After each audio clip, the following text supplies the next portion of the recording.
নমস্কার বন্ধুরা, আজকে আমি একটা নতুন রেসিপি নিয়ে এসেছি। তোমাদেরকে দেখাবো আপেল চিকেন। আপেল দিয়ে চিকেন রান্না করেছি। দেখো, আপেলটাকে কেটে নিয়েছি, এখানে কটা আম পাতা নিয়ে নিয়েছি, চিকেনটাকে ভালো করে ধুয়ে নিয়েছি। দেখো এই কত লেগ, দেখ এখানে আম পাতা আছে। আপেলটাকে ছোট ছোট করে কেটে নিয়েছি, জিরে বাটা নিয়েছি। আপেলটা এখন চিকেনে দিয়ে মেখে নেব। এই যে টক দই আছে এখানে। এই যে আপেলটা চিকেনের মধ্যে দিয়ে দিলাম, দিয়ে একটু মেখে নেব। এই দেখো মেখে নিয়েছি। এখন এখানে দিয়ে দিচ্ছি টক দই। টক দইটা দিয়ে দিয়েছি, দিয়ে একটু মেখে নেব। এবার দিয়ে দিচ্ছি ধনে গুঁড়ো। দেখো ধনে গুঁড়ো দিচ্ছি এখানে, দিয়ে দিলাম। এরপরে দিয়ে দেবো জিরে বাটা। এই যে এখানে জিরে বাটাটা দিয়ে দিয়েছি। এবার দিয়ে দিচ্ছি লঙ্কা বাটা, স্বাদ মতো লঙ্কা বাটা দিয়ে দেবে। যে যতটা ঝাল খাবে ততটাই দেবে। দিয়ে হলুদ গুঁড়ো দিয়ে দিয়েছি। এবার এখানে দিয়ে দেবো স্বাদ মতো লবণ। এই দেখো এখানে স্বাদ মতো লবণ দিয়ে দিয়েছি। দিয়ে এটাকে এখন ভালো করে মেখে নেব আমি। দেখো এই ভিডিওটা প্রথম থেকে লাস্ট অবধি দেখার অনুরোধ রইল বন্ধুরা। দেখো এবার এটাকে ভালো করে মেখে নেব আমি। মেখে দেখো দেখতেও খুব সুন্দর লাগছে কালারটা। দেখো এখানে দেখো আমার চিকেনটা মাখা হয়ে গেছে। এটাকে আমি আধ ঘন্টা রেখে দেবো। আধ ঘন্টা রাখার পরে এই যে কড়াইতে তেল দিয়েছি, তেলটা গরম হয়ে গেছে। গোটা গরম মশলা ফোড়ন দিয়ে দিয়েছি। দেখো পেঁয়াজ কুচি দিয়ে দিয়েছি। পেঁয়াজটা একটু লাল, একটু নাড়াচাড়া দিয়ে দেবো এখন।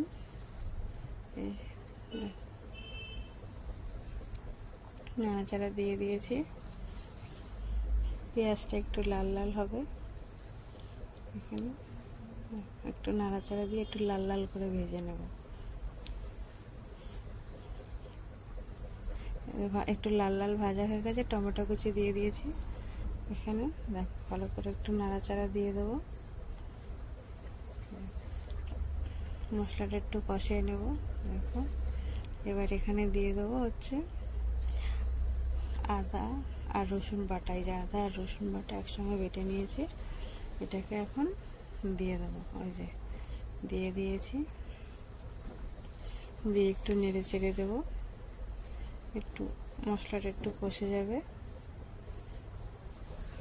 এখানে আদা রসুন দিয়েছি তো একটু ভালো করে কষিয়ে নিতে হবে অনেকক্ষণ, না হলে আদা রসুনের কাঁচা গন্ধ বেরোবে। এই জন্য একটুখানি ভালো করে নাড়াচাড়া দিয়ে নেব। একটু কষিয়ে নিলে গন্ধটা চলে যাবে। দেখো কষানো হয়ে গেছে, তেল ছেড়ে দিয়েছে। এবার এখানে 4টে আম পাতা নিয়ে নিয়েছি। এই যে 4টে আম পাতা এখন ওই মশলার মধ্যে দিয়ে দেবো। এই দেখো দিয়ে একটু নাড়াচাড়া দিয়ে নেব। একটু পাতাটা একটু কালারটা চেঞ্জ হয়ে যাবে, কষানো হয়ে যাবে। দেখো কষাতে কষাতে পাতার কালারটা চেঞ্জ হয়ে গেছে, কি দারুণ লাগছে দেখছো মশলাটা। এটা কিছুক্ষণ এরকম নাড়তে থাকবো, নাড়লে দেখো মশলাটা পুরো অনেকটাই কষানো হয়ে এসছে। এখানে দেখো মশলার কাঁচা গন্ধটা আর থাকবে না, আর পাতার কালারটাও সবুজ থাকবে না, অন্যরকম হয়ে যাবে।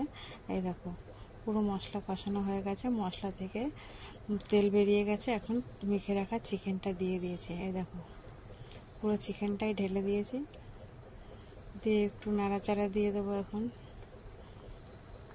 এই দেখো আম পাতার কালারটা চেঞ্জ হয়ে গেছে, কি সুন্দর কালার এসছে। এবার চিকেনটা কষাতে থাকবো। এই দেখো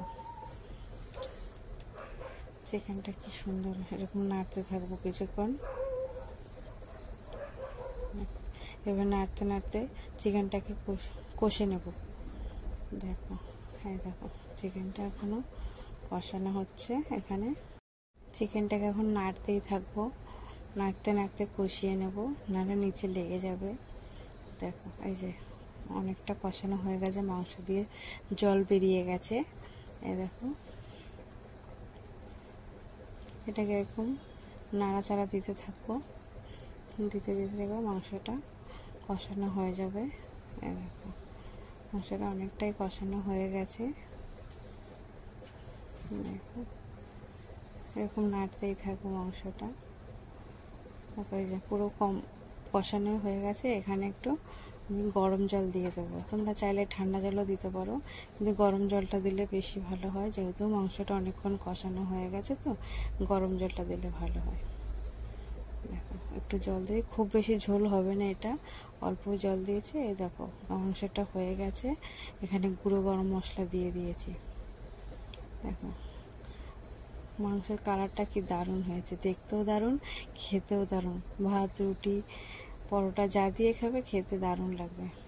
তোমরা বাড়িতে এরকম ট্রাই করে দেখবে আপেল চিকেন।